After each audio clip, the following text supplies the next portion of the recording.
Bismillahirrahmanirrahim. Assalamualaikum warahmatullahi wabarakatuh. Hello everyone, how are you today? My name is Asep Suparman, and in this video, I will be continuing Ibu Yani's presentation on a chapter entitled Evaluating Foreign Language Teaching in Primary Schools.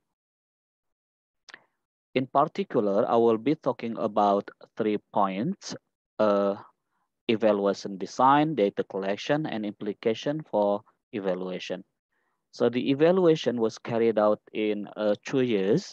The first year, in the first year, the authors focused on the survey of teacher attitudes, and the survey provided baseline data on teacher expertise, teacher experience, and teacher professional development needs. And in the second year, the authors studied 22 classes by focusing on the learning outcomes and students' attitudes and teachers' assessment of students' competence.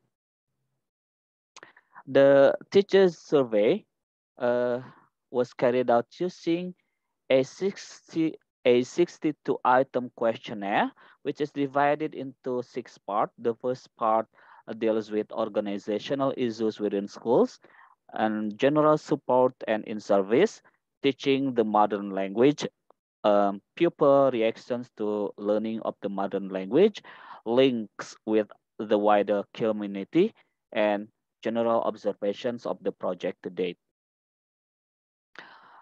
The author studied 22 classes using 4 instruments. The first instrument is an 88 item pupil questionnaire, which is divided into 3 parts. The first part was 61 items of 9 attitude motivation scales. Uh, these scales were modified from Gardner's AMTB, which is a very famous instrument. Uh, Attitude motivation test battery, and then 24 items for other scale areas. Unfortunately, the chapter does not describe what exactly these areas are.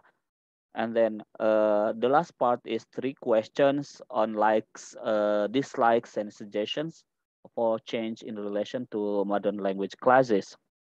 The second instrument was teachers' ranking of pupils. So it consisted of teachers' reports of pupil ability in the modern language, pupil interest in the modern language, and pupil difficulty with the modern language and 3 other subjects, uh, including English, Irish, and math. This study also used class performance data. So basically, this data are audio tape 10-minute performance by each class on songs, poems, drama, or other performance for entertainment, and face-to-face oral tests of 6 pupils from each of 22 schools. And these samples was made up of 2 randomly selected pupils from the high, middle, and low ability pupil categories in the teachers ranking. And the last instrument was linguistic or communicative test. And the learning assessment uh, was conducted using listening comprehension and spoken communication test. The listening comprehensions involve all pupils in each of 22 schools, and this test consisted of 8 items of spoken word or picture matching test, 10 items of utterance or picture matching test, and 4 items of spoken narrative with oral or written question in English and Irish, which are probably their native language, and then spoken narrative with oral and written multiple choice question in English and Irish, and then 4 items of spoken narrative with oral or written multiple choice question in the modern language or in the target language. And the spoken communication test consisted of 9 items of social or personal conversation, 12 items of picture-based comprehensions and production, 5 items of simple reading, 5 items of simple writing, and 5 items of following direction test. But this spoken test only involves 6 pupils in each school, uh, which consisted of 2 randomly selected from each of 3 ability levels, the high, the middle, and the low ability category. So these are the criteria for the communicative test. So the score ranges from 0 to 3. The score of 0 means that the child does not understand the question. And even after prompting, the child does not respond adequately to the question according to the criteria set up below.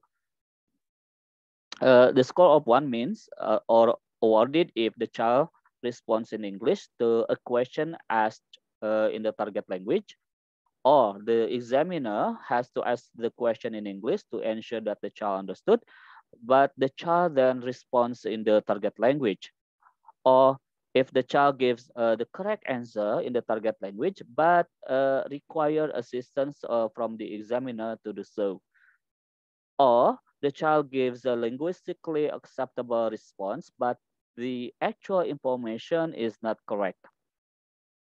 The score of 2 means that the child gives a response in the target language, which is communicatively educated, but not linguistically correct. So despite some errors or inaccuracy in grammar, vocabulary, or pronunciation, the meaning is still clear and appropriate. So the score of 3 is awarded if the child gives a communicatively adequate, linguistically correct response in the target language. And maybe there are some minor errors in pronunciation, but they are acceptable.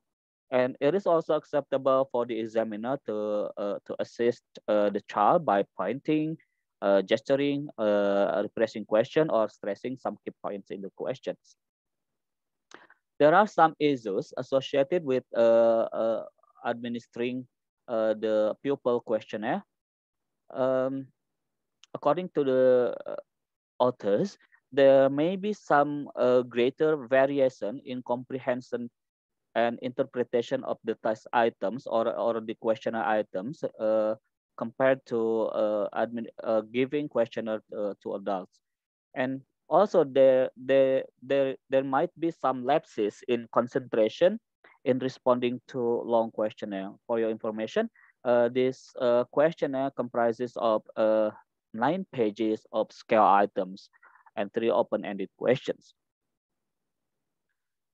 And here are some implications for the evaluation. So there was a timing problem.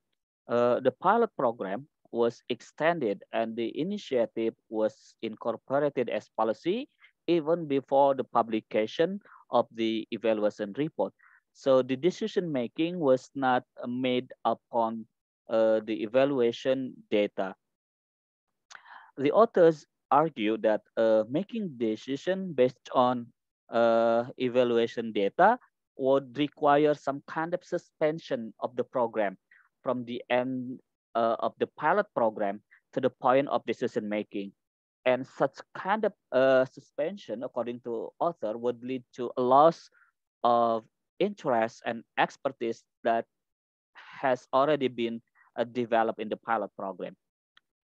So the author said that the author went on to assert that the pilot program needs to be understood as instantiation of a longer term policy, which contribute to understandings of how this policy might be implemented in the future, rather than whether it is rather than judging whether it is an appropriate policy or not.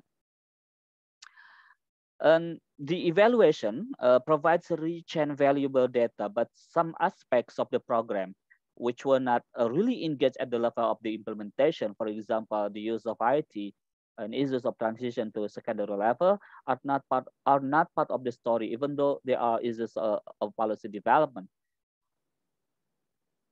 And also, the baseline data of teachers' pedagogic skills is developed from self-report rather than classroom observation data. This approach, on the one hand, provides a non-threatening environment for teachers to represent their classrooms and their own professional needs. But on the other hand, uh, establishing a more precise data of teacher linguistic knowledge and pedagogic skills requires a close classroom observation. So in this case, reports of preparedness for teaching are deemed useful as accounts of the success of the professional development and project support. So as the evaluation did not involve a classroom observation, what actually happened in the classroom cannot be considered in this evaluation. And this program uh, actually expected high levels use of the target language in the classroom, but some key findings show that pupils found it difficult to comprehend and follow the lesson in the target language. And then teacher dissatisfaction in managing the classroom in the target language was influenced by effective use of English and Irish. So maybe that's all for today. That's all from us. Thank you very much. Assalamualaikum warahmatullahi wabarakatuh.